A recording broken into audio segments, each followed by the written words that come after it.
I'm very pleased to be present today with my colleagues from Ireland and from the Netherlands to have an exchange with you.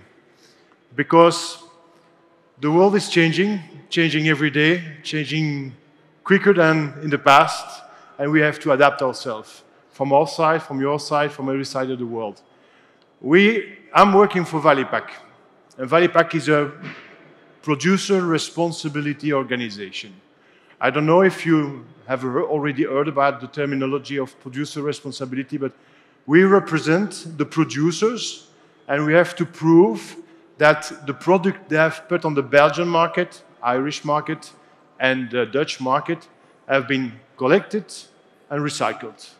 So, in my case, I'm working for 6,000 companies. They report every year the tonnage they put on the Belgian market, and I have to prove that their waste, their packaging in this case, once it becomes a waste, has been collected and recycled.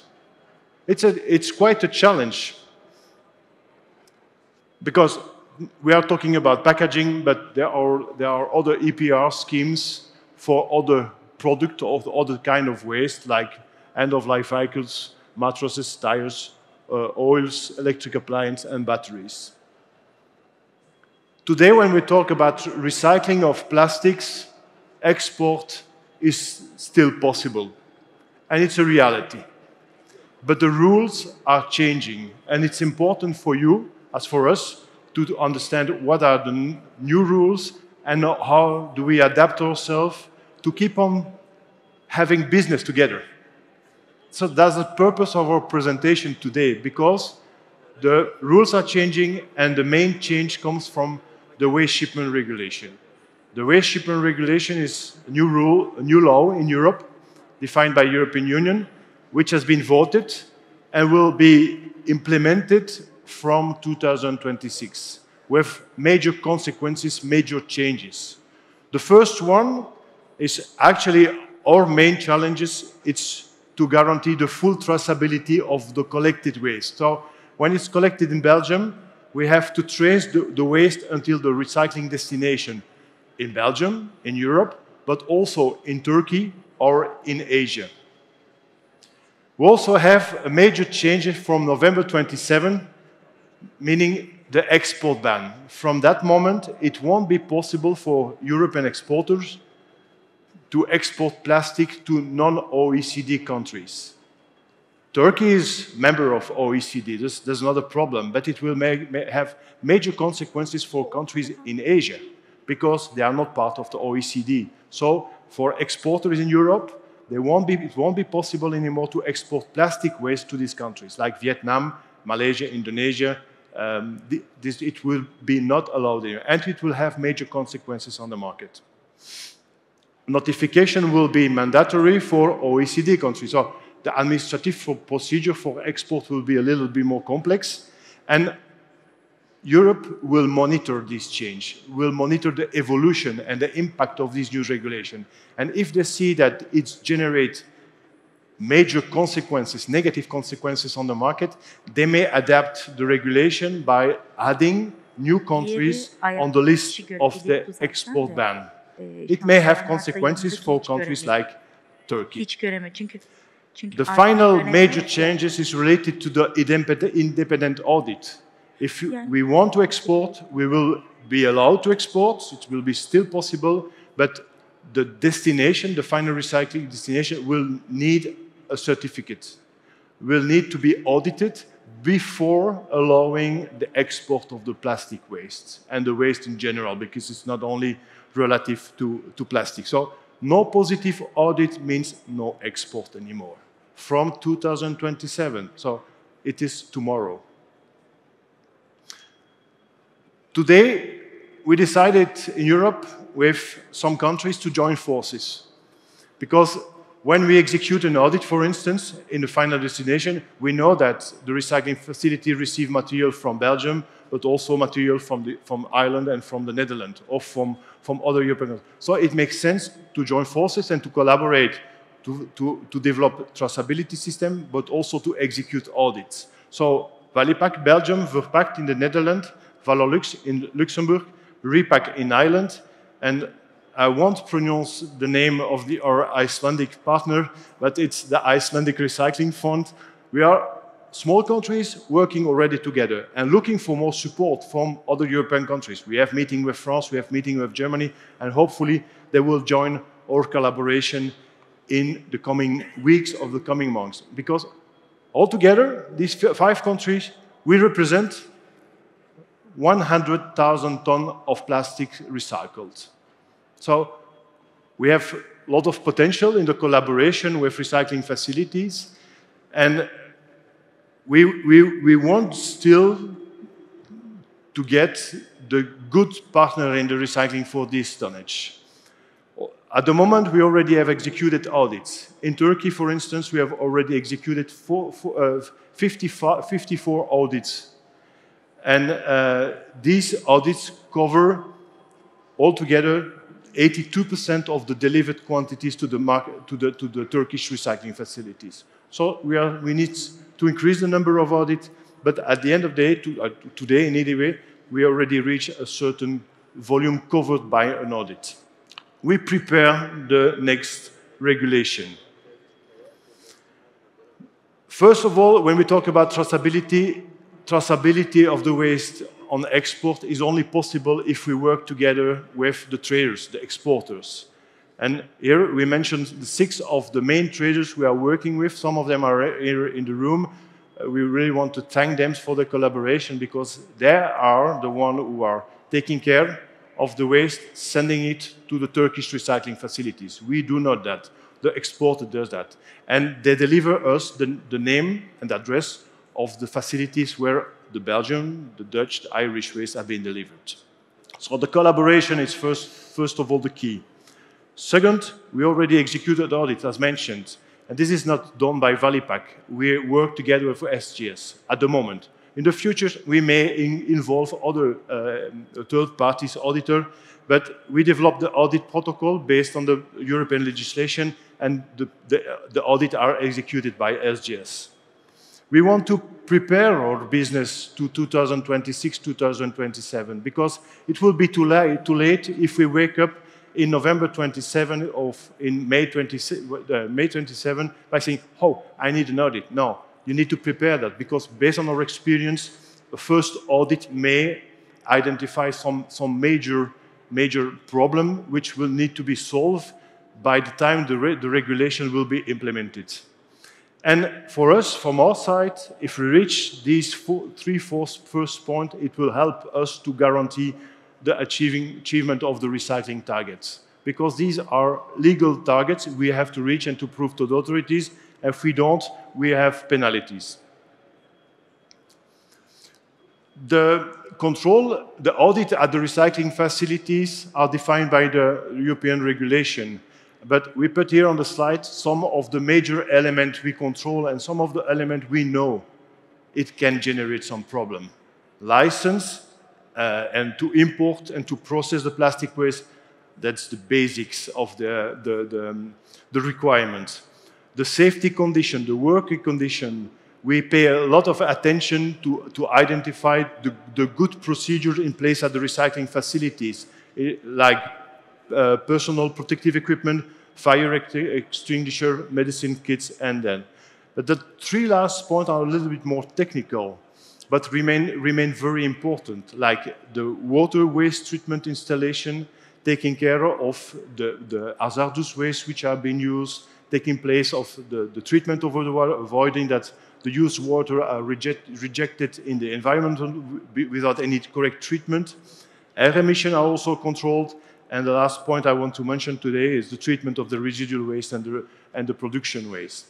If there is no guarantee that any piece of impurities still present in the bale coming from Europe are correctly treated in Turkey, we may have a problem with the European authorities, so it's part of the audit and the requirement.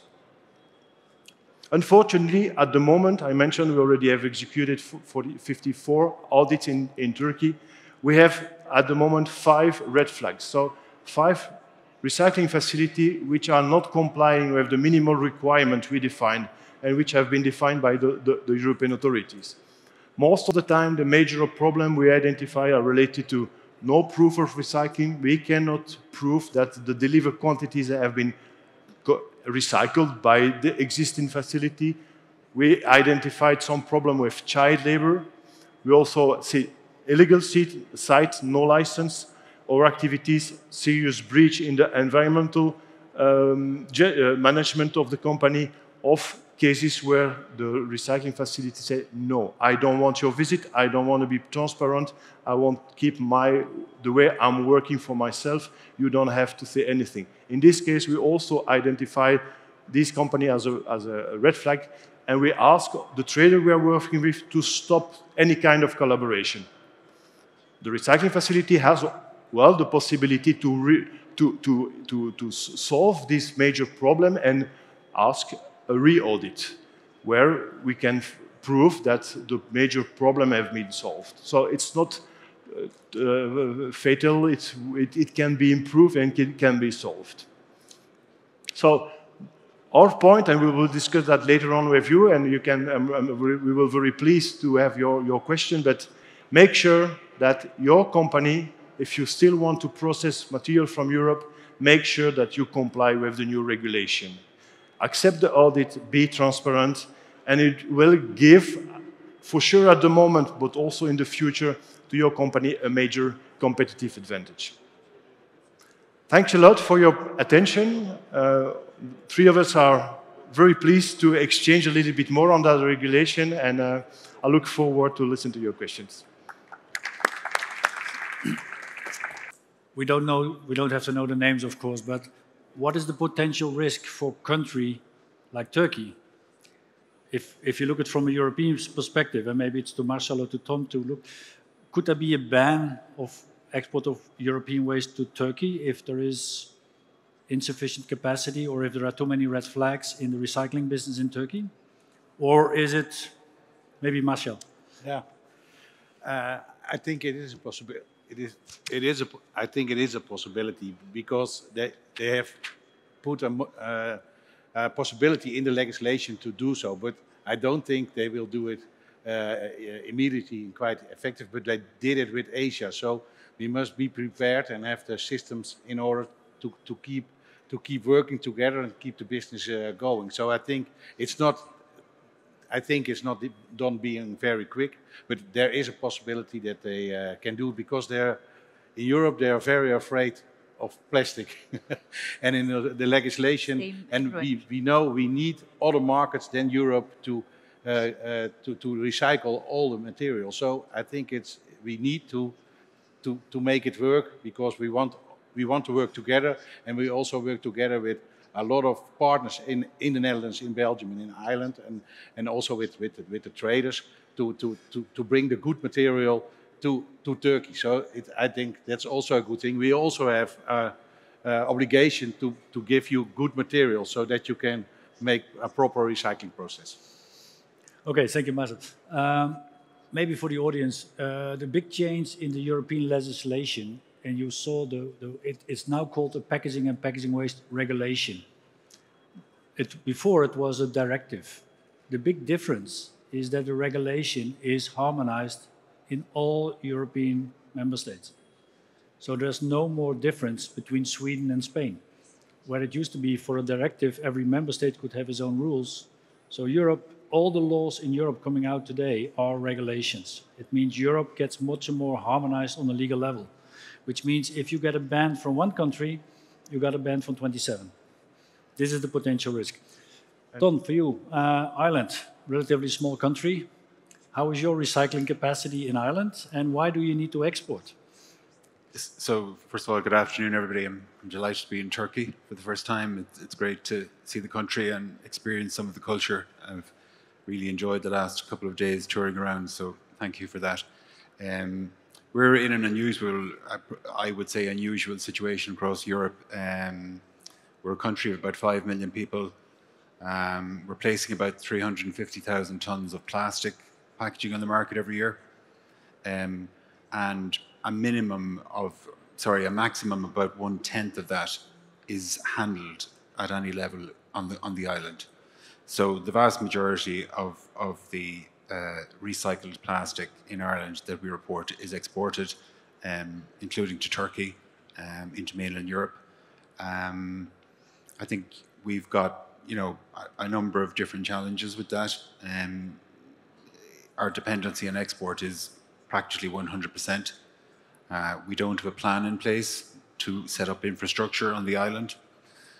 We're in discussions with individual operators to try and ignite that as part of our EPR obligations and objectives. But one crucial point probably makes us different from everywhere else in that we have a 100% privatised industry. So there is no municipality in Ireland operating collection or sorting operations in the waste sector. We oversee both the household and the commercial operations, or C&D, or C&I as you might call it. So our figures include all of those. But I think our concern would be, in light of the regulation change, that there would be any restriction in Ireland's ability to find outlets for plastic. If we even look at the numbers that we've seen so far for the first quarter of this year, we can see the contraction across Europe bringing reduced numbers to the repack EPR. That's very worrying that we would have a significant loss in the first quarter, and if that was to be repeated across the year, that would be very damaging for our targets and our numbers. But I'll leave you with one finishing thought on this question, is that we place, as I said, about 350,000 tonnes on the market, packaging every year. 250,000 tonnes of that is going to energy recovery as we sit here today. So the best we can achieve at the moment is between 90 and 100,000 tonnes of plastic packaging evidenced as recycled. And clearly, for us, that's a country mile away from our end of year target of 50%. So what that equates to in general percentage terms is about 32%. So we're 18% short of this year's target, and not a chance in hell of getting there. Okay, so quite challenging. Sorry to be so stark.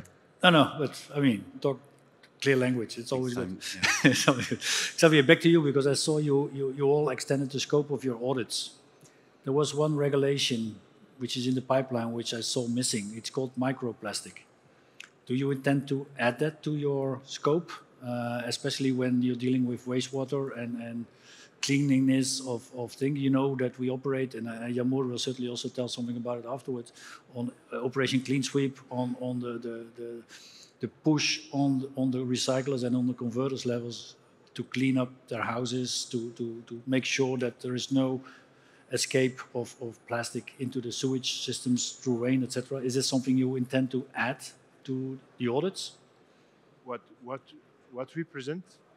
What we present in the slide is just a limited number of elements we control during the audit. But I can assure you, you mentioned that we went to visit some recycling facility, and in some cases, the site was not clean.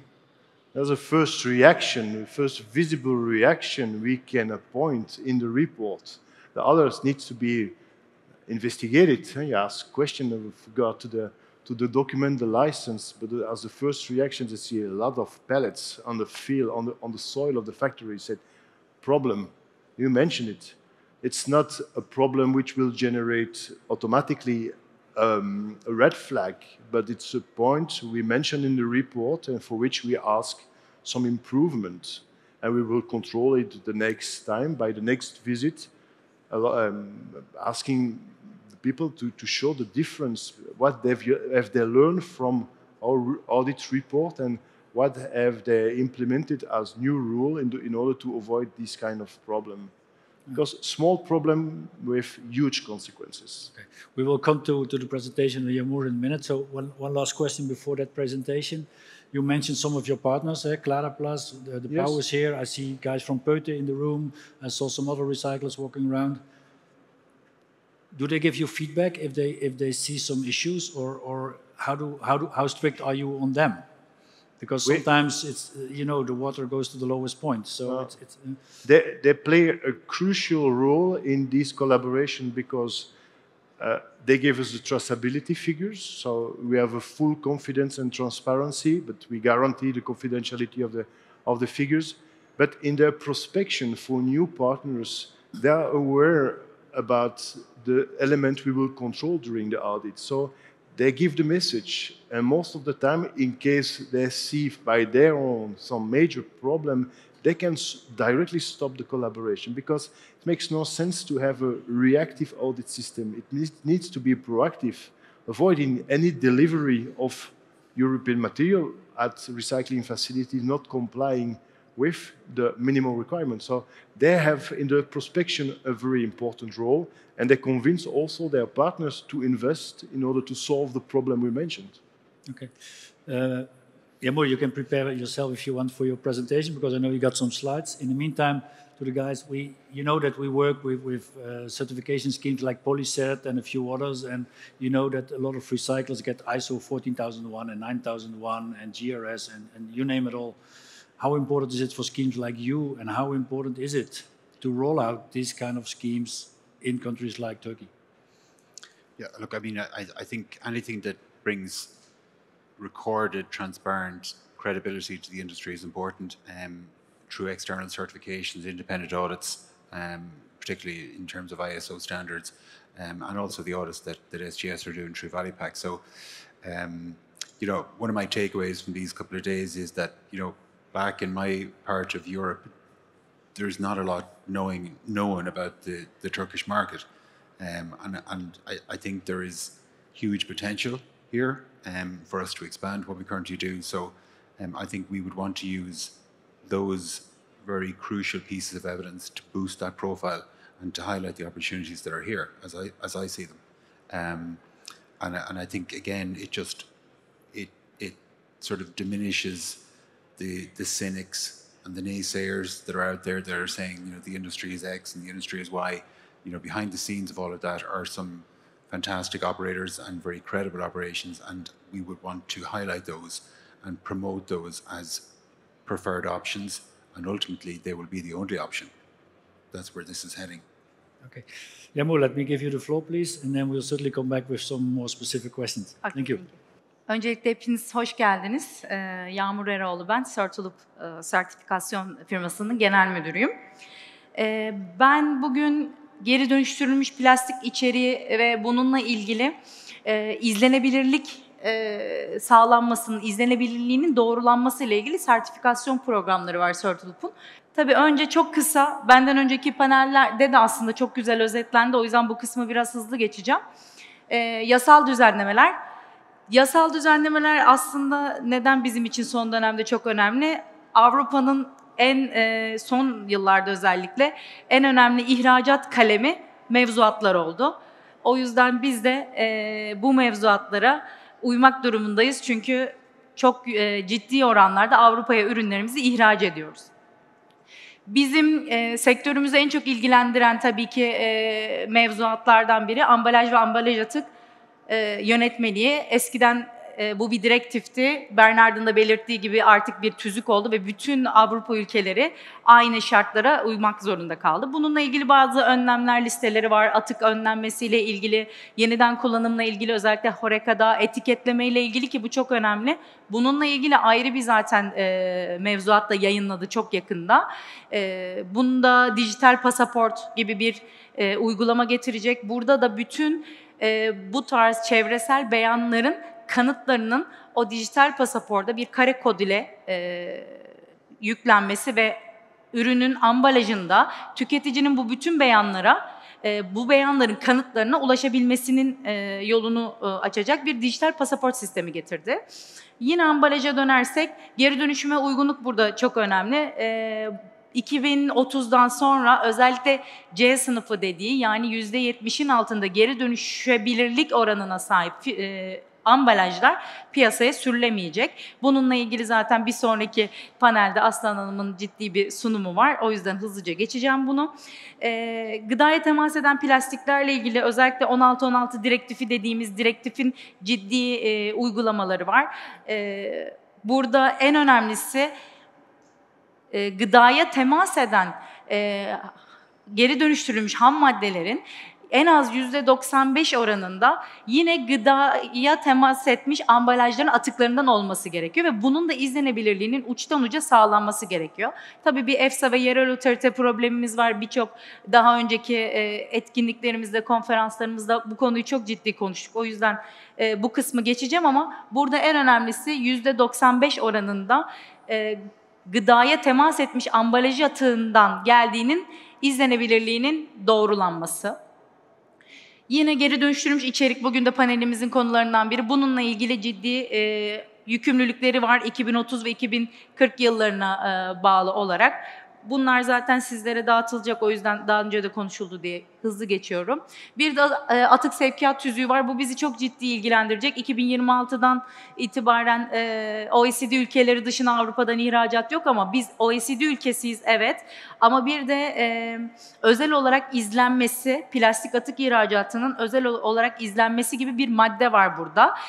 Örneğin Javier'in sunumunda olan o 5 tane red flag, kırmızı bayraklı ürün tesislerden bahsetti. Bu atık sevkiyat tüzüğü der ki bir OECD ülkesi bile olsa bir Avrupa dışındaki ülkeye yapılacak ihracatta yine o ülkenin en az Avrupa Birliği düzeyinde iyi bir toplama, ayırma, geri dönüşüm sisteminin olması lazım. Bu çok tabii ki subjektif bir yaklaşım. Burada bizim öngördüğümüz bu tarz sertifikasyon ve izlenebilirlik sistemleriyle en azından Avrupa'dan ihracat yapılacak firmalara bir izlenebilirliğin sağlandığının kanıtını sunmak. Çünkü yine bu tüzük diyor ki Avrupa Birliği bu iyi bir toplama sisteminin olmadığına eğer kanaat getirirse o ülkeye yapılacak ihracatı durdurabilir diyor ki bu çok riskli bir konu bizim ülkemiz için. Yine plastik ambalaj vergileri var. Özellikle İspanya çok ciddi anlamda bunları uygulamaya başladı. Geri dönüştürülmüş içerik içermeyen ambalajlar için vergilendirme sistemi var. Bir ambalajda ne kadar geri dönüştürülmüş içerik varsa o oranda vergiden muafiyeti var. Birleşik Krallığı'nda yine bu sene başından itibaren uyguladığını duyuyoruz. Burada en önemli faktör birazdan bahsedeceğim. EN 15343 dediği bir Avrupa standardı olan plastik ve plastik geri dönüşümünün izlenebilirliği ve geri dönüştürülmüş içerik bu standardın adı. Bu standart kapsamında alınmış, uluslararası akreditasyona sahip bir firmadan alınmış belge ile bu geri dönüştürülmüş içeriğin kanıtlanmasını istiyor. Bu kanıt olmadığı sürece onu da yine orijinal malzeme gibi sayıp vergiye tabi tutuyor. Ömrünü tamamlamış araçlarla ilgili yine bir henüz taslak olan bir direktif var. Burada %25 en az araçlardaki plastik parçaların yine geri dönüştürülmüş içerikten olması gerekecek. Yine yeşil iddialarla ilgili bir direktif taslağı var. Burada da herhangi bir yeşil iddianın, özellikle greenwashing'in önüne geçmek için bir yeşil iddianın kanıtlanması, bir özellikle belgelendirme, üçüncü taraf bir doğrulama sistemiyle kanıtlanmasını yine bu mevzuat zorunluluk olarak belirtecek. Buraya eklemediğim ama özellikle inşaat plastikleri, yapı ve inşaat plastikleri dediğimiz bölüm içinde yine bir mevzuat çalışması var. Tekstille ilgili yine beklediğimiz bazı uygulamalar var. Ben bu kısmı biraz neden bizim geri dönüştürülmüş içerik kullanma zorunluluğumuz var ve neden doğrulamaya ihtiyacımız var onu anlatmak için biraz hızlı geçtim.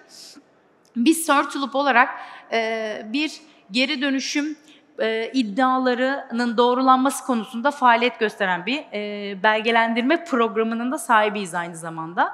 Bizim Sörtulup geri dönüşüm proses ve süreci belgelendirme programımız aynı zamanda Avrupa akreditasyonu altında şu anda. Hatta dünyada geri dönüştürülmüş içerik, geri dönüşebilirlik ve geri dönüştürülmüş geri dönüşüm prosesinin sertifikalandırılması programlarını içeren ikinci akredite program oldu. Bu da bizim ülkemiz açısından gurur duyduğumuz bir konu. Dünyada bu anlamda ikinci akredite programa sahibiz. Burada yine az önce bahsettiğim 15343 standardı ve ISO 22095 standardı kapsamında 22095'te gözetim zinciri modeli demek.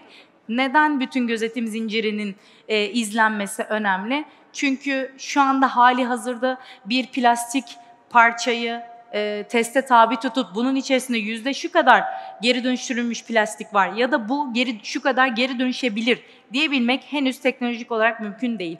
O yüzden bütün atıktan mamul oluşana kadar ki kısmın bütün o süreçlerin uçtan uca izlenebilir olması gerekiyor. 22.095'te bunun içerisinde değişik modülleri var.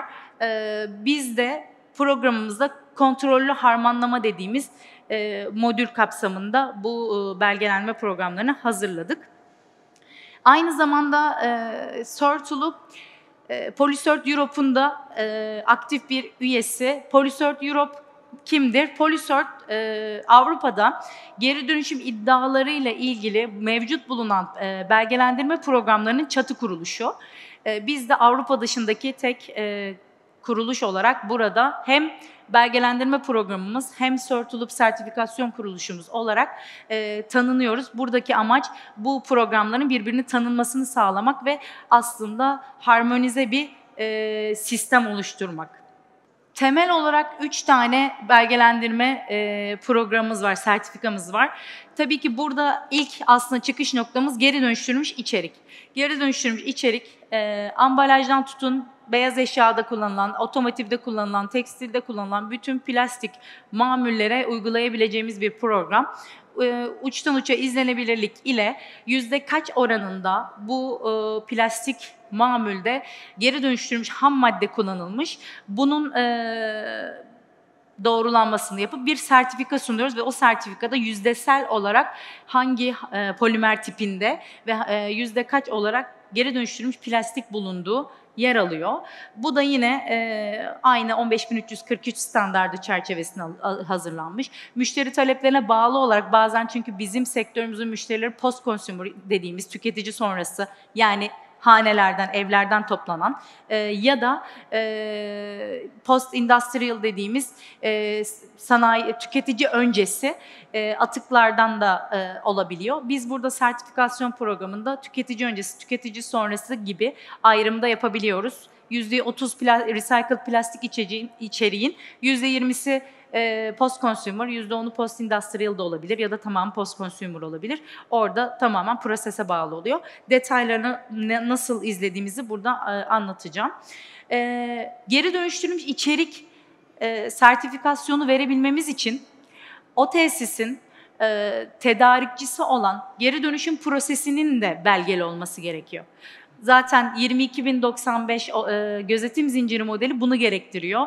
Çünkü atıktan itibaren bunu izlememiz lazım.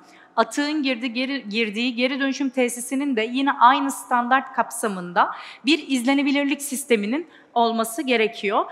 Bu sertifikasyonda geri dönüşüm tesislerine verilen sertifikasyon. Burada geri dönüşüm tesisleri için bir de alt modüllerimiz var. A modülü dediğimiz gıdaya temas eden plastiklerin izlenebilirliği ile ilgili. O ilk başta bahsettiğim 16-16 direktifinin getirdiği o %95'e 5 ayrımını yine bu modülde yapabiliyoruz.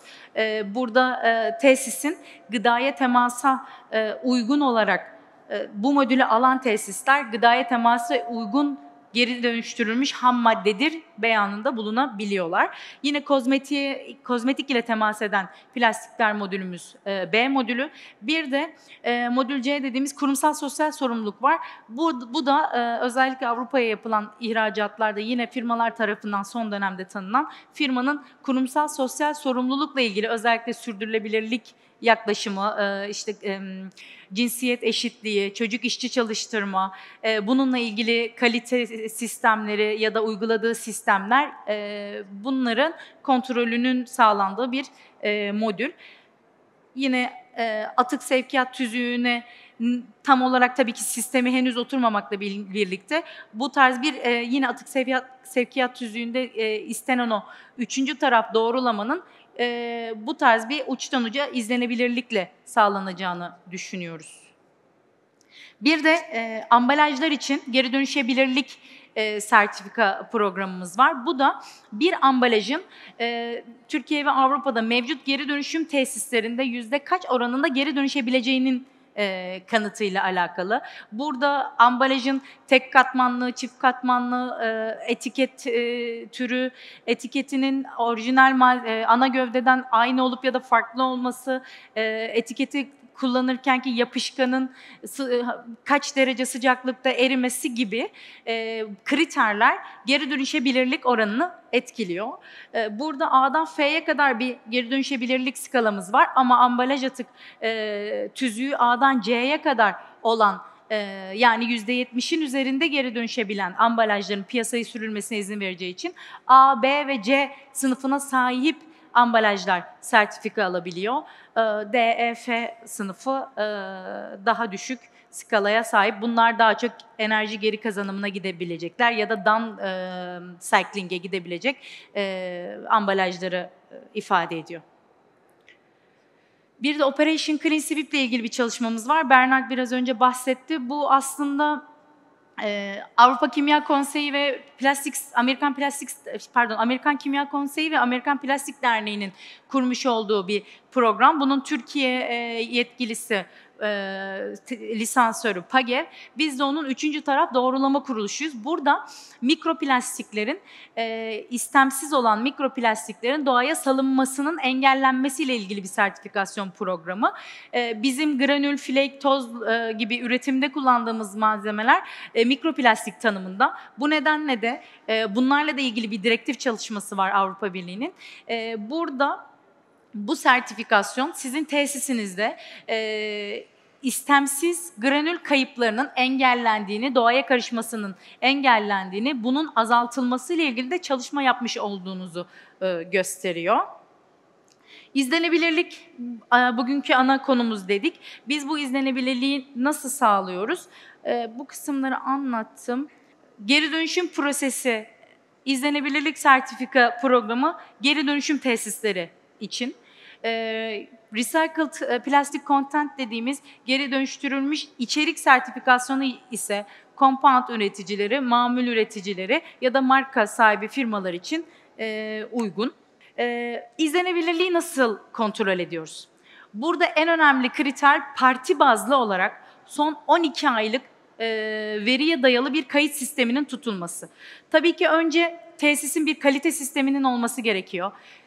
Tesisin eğer bu bir geri dönüşüm tesisi ise çevre izin ve lisanslarının olması, eğer atık ithalatı yapıyorsa atık ithalat izinlerinin olması ve bu izne uygun şartlarda bu ithalatların yapıldığını sağlanması, tesiste prosesten kaynaklı olan atıkların nasıl bertaraf edildiğini, geri dönüştürüldüğünün kanıtlarının tutulması gibi bazı zorunlu gereklilikler var. Mamul açısından, mamul üretim tesisleri için de yine istediğimiz bir kalite sisteminin olması. Daha sonra tedarikçilerin değerlendirilmesi, bu geri dönüştürülmüş plastikte az önce bahsettiğim gibi uçtan uca izlediğimiz için recycle ham maddeyi aldıkları tedarikçinin de yine belgesi olması gerekiyor. Yani tesisin bütün girdilerinin parti bazlı olarak kaydının tutulması gerekiyor. Biz o tesise hangi tarihte, hangi tedarikçiden ne kadar malzeme gelmiş bunu görebilmeliyiz. Daha sonra bu proses kayıtlarına bakıyoruz. Proseste hangi tarihteki proseste hangi ürünler işlenmiş? Bu bir geri dönüştürülmüş içerik sertifikası ise orijinal ne kadar hangi ham maddeden koyulmuş, hangi parti numaralı ham maddeden. Geri dönüşümse yine hangi tedarikçiden gelen geri dönüştürülmüş ham madde kullanılmış. Daha sonra ürün kayıtlarına bakıyoruz. Hangi üründen, hangi parti bazlı üründen, hangi tarihte ne kadar üretilmiş, bunun ne kadarı satılmış, ne kadarı hala stokta, bir stok yönetim sistemi var mı, dönemsel bir stok mutabakatı var mı? Biz anlık olarak tesise denetime geldiğimizde bütün bu kayıtlara ulaşabiliyor muyuz? Bunları kontrol ediyoruz. Prosesin kalite kontrolünün nasıl yapıldığı, uygun olmayan ürünlerle ilgili çalışmaların nasıl yapıldığı, tekrar rework dediğimiz yani atık firelerin tekrar işlenip işlenmediği durumlarda bunların ne yapıldığı, yani bütün prosesin girdi ve çıktılarının bir hacim mutabakatı ile biz bunu izleyebiliyor muyuz? Girdileri ve çıktıları arasında makul bir düzeyde uyum var mı? Buna bakıyoruz. Yine Bernard aslında bahsetti, mikroplastik yani granül kayıpları ile ilgili bir zorunluluk var mı diye. Bizim sertifikasyon programımızda prosedür olmak zorunda. Bir mikroplastik, daha doğrusu hani bu granül kayıplarını, bu kırpıntı da olabilir, flake de olabilir. Bunları ne şekilde önce nasıl azaltıyor? Önce azaltmayla ilgili, daha sonra da oluşan bu kayıpları nasıl tutuyor? Daha sonra bunları geri dönüşüme ya da bertarafa nasıl kazandırıyor? Bunlarla ilgili aktif yürüttüğü prosedürünü görmek istiyoruz. Bu prosedürün yanında formlar ve talimatlarla nasıl işletildiğinin de kayıtlarını görmek istiyoruz. Yine bir geri dönüşüm tesisi ise bu. TDS'e uygun mu? İlgili standarda. Yani bu bir polietilen tesisi ise ilgili 15340 serisinden bir standardı var. Bu standartta yer alan testler yapılmış mı? İşte MFI'yi, rengi, örneğin bu PT ise içindeki PE oranı, bunların hepsi bu standartlardaki şartları sağlıyor mu? Bununla ilgili de her sevkiyatta müşterisini bilgilendiriyor mu? Bunları kontrol ediyoruz. Bir taşeron üretim var ise bu hem mamul üretimi olabilir hem recycle tesisi olabilir. Yine taşeron üretimin de kontrolünün aynı ana tesis gibi yapılıyor olması, aynı şartlara taşeron üretim tesisinin de sağlayabiliyor olması gerekiyor. 22095'in kontrollü harmanlama zinciri modeli olduğundan bahsetmiştim. Yerinde denetimi gerçekleştirdik. Son 12 aylık veriler var ve bunlar bir soru listemiz var. Bunlara uygun olarak hazırlanmış, kanıtlarını tuttuk. O zaman firma artık geri dönüşümle ilgili iddialarını yapabilir duruma gelmiş demektir. Burada örneğini gördüğünüz logoları kullanma hakkına sahip oluyor. Bunları ister ürünlerinde, ister ürünün ambalajında, ister bir web sitesinde, ister broşürde, ister bir fuar standında kullanabilir durumda. Tabii bununla ilgili bazı şartlarımız var. Onunla ilgili de firmalara o şartlarımızı sunuyoruz zaten. Ardından sertifika almaya hak kazanıyor. Yine sertifikada da bahsettiğim gibi eğer bir içerik ise yüzdesel olarak yüzde kaç oranında recycle malzeme hangi polimer tipinde var. Polimer tipi ve recycle içerik değiştiği sürece sertifika da değişir. Eğer bir geri dönüşüm tesisi ise o geri dönüşüm tesisine genel çıkar sertifikanın ekinde o tesiste hangi polimerler işleniyorsa bunlar yer alır. Ben teşekkür ediyorum. Yine sorunuz olursa yanıtlamak isterim. We do a lot of the household waste we sort in the Netherlands and we recycle in Europe, and we have a lot of sorting plants in place, big sorting plants of 100,000, 200,000 tons a year, and we see a big development in sorting. So we see optical possibilities with AI and that kind of things, and it's making quickly steps forward. So we can now recognize some kind of material and forms better, so that you can also see, for instance, the milk cans from HDPE apart from the shampoo bottles and that kind of thing. So I think that is the development that is coming to, so that you can maybe meet also for this kind of materials in the future also food grade possibilities. So I think we see a lot of progress. It's not there yet, but we see big things, and we are testing a lot of possibilities with us in the Netherlands.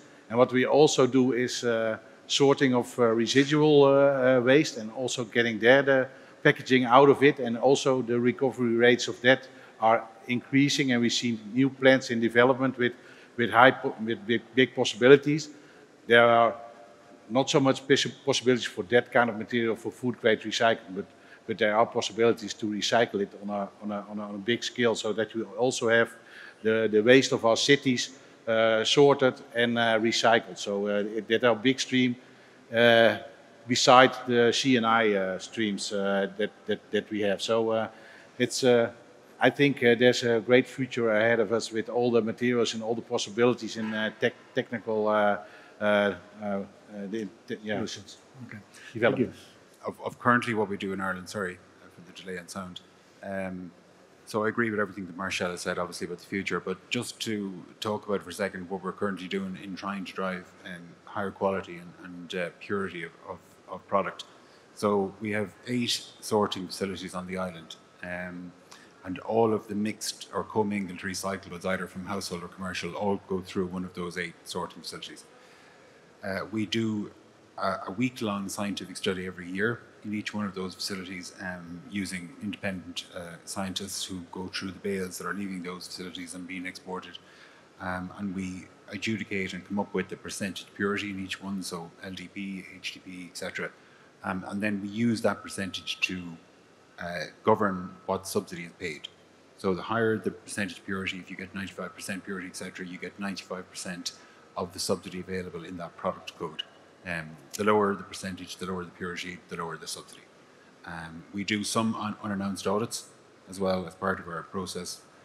We only do them where we really feel there's value, because we're not the regulator. You know, there are people who regulate and legislate for that outside of repack. But they're just a general feel. We use a waste assessment method under the Eurostat guidelines, not a placed on the market method, and I know that's not consistent across the EU at the moment.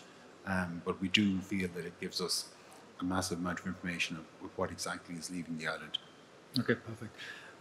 Before I come back to you, Xavier, eco-modulation. I know that the Dutch have worked on this now, so that you have, if you have better packaging and higher recyclability rates, you kind of give a bonus, or let's say a less punishment, whatever you want to call it, to the packers. Is this working? Is this enough to get to the next stage? Yeah, we have doubled the deduction, so and we are seeing more and more producers making use of it. So I think it's working, but maybe it's also working because they have to pay less money.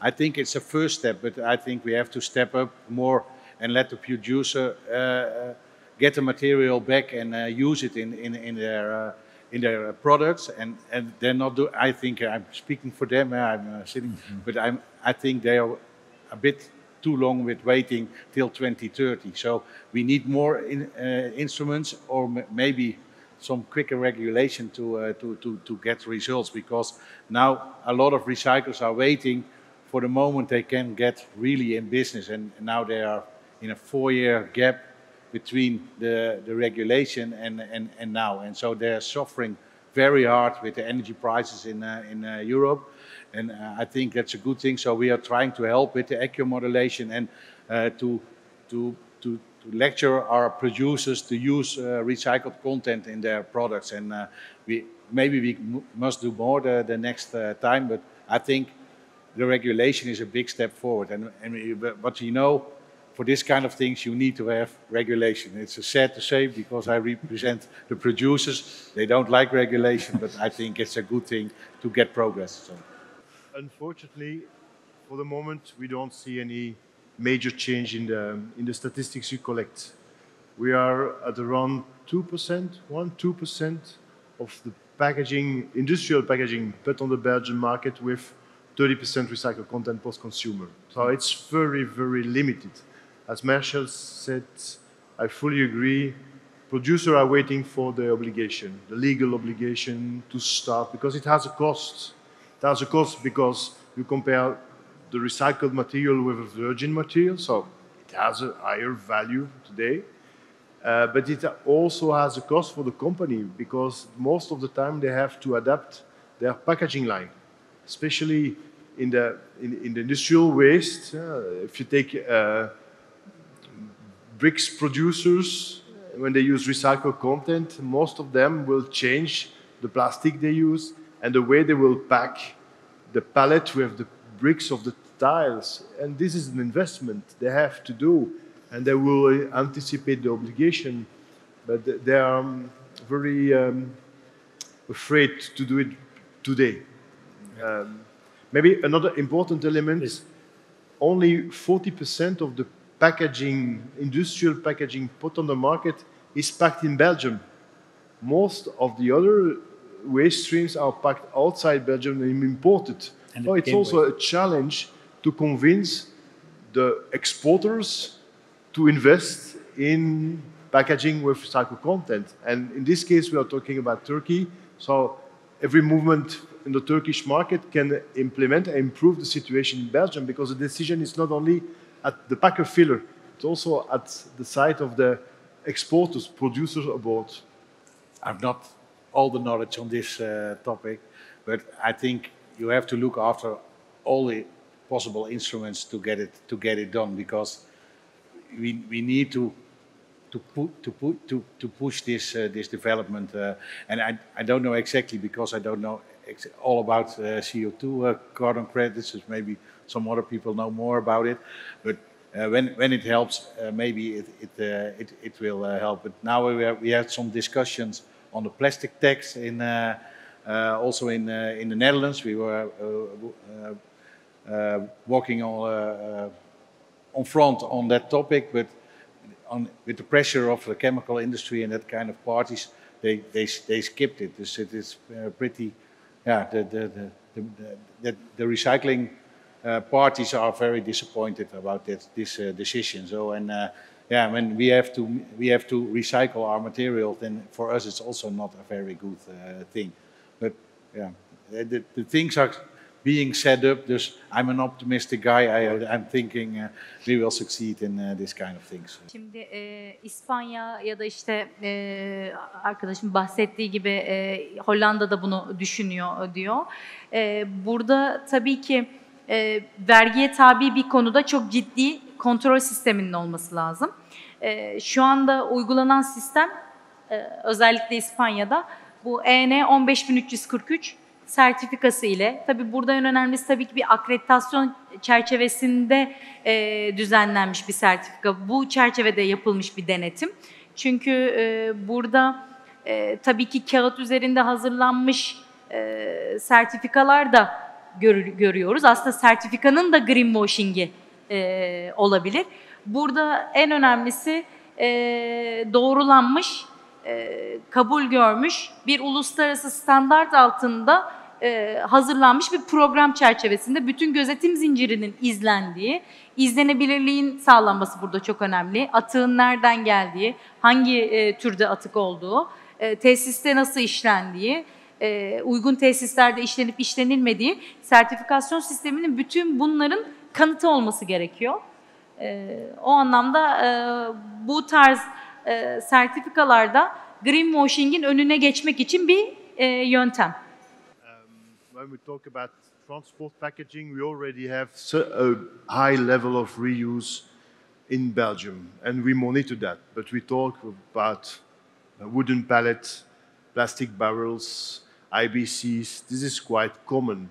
The next challenge when we talk about wrapping film of straps, actually at the moment we are looking at the European Commission expecting a change in the regulation, because we don't see it possible, and even the 100% targets will be very, very difficult to reach and to control, because since it is a regulation, it's for all over Europe, and they define some targets which are not national targets, which are European targets for national-based companies. It will be very, very difficult to monitor, to control. So we look forward to the delegated act, the implementing act, to have the explanation of the way we have to calculate the reuse targets at the moment. So we are very careful and do not anticipate any drastic movement and drastic decision. If we take a look at the statistics value pack, we have 100,000 tons put on the market, and we register almost 70% recycling. Not with 1% in the packaging. So you have 70% recycling, and you need 30% for recycled content. So you already reached the 100%. I think it will be difficult to offer enough plastics to reach this target, and we may have a war for material, which with a positive value on the material. So this is a positive aspect, but we need to be careful, and maybe it will be difficult to reach this specific target for the industrial packaging waste, at least. Tom. Yeah, look, I'll be brief, but I think we've a real concern in Ireland at the moment about, first of all, about the basics of the recycling targets, but also then the fact that if we're not collecting this material in the first place and separating it, like what chance have we to introduce that at anything like the target expectations on recycled content? You know, I just put maybe another stark message out there at the moment, but you know, there are a lot of SRF plants being built in Ireland at the moment, and these are clearly to deal with the outthrow from separation plants that operators don't deem recyclable or economically recyclable. You know, that's a manifestation of a change in the market. That this is a way of dealing with material that there is no viable recycling route for, and therefore then has a massive impact on targets, on recycled content, on that whole piece, and you know, contraction of the availability in Europe is driving all of that as well. People are just getting more conservative about how they operate their businesses, and they need to be able to deal with the volumes that are coming through the door from their customers. And if one of those routes is not a recycling route, then clearly it's an energy recovery route. So, you know, it's binary in that sense. So yeah, massive challenges, I think. Okay. Thank you very much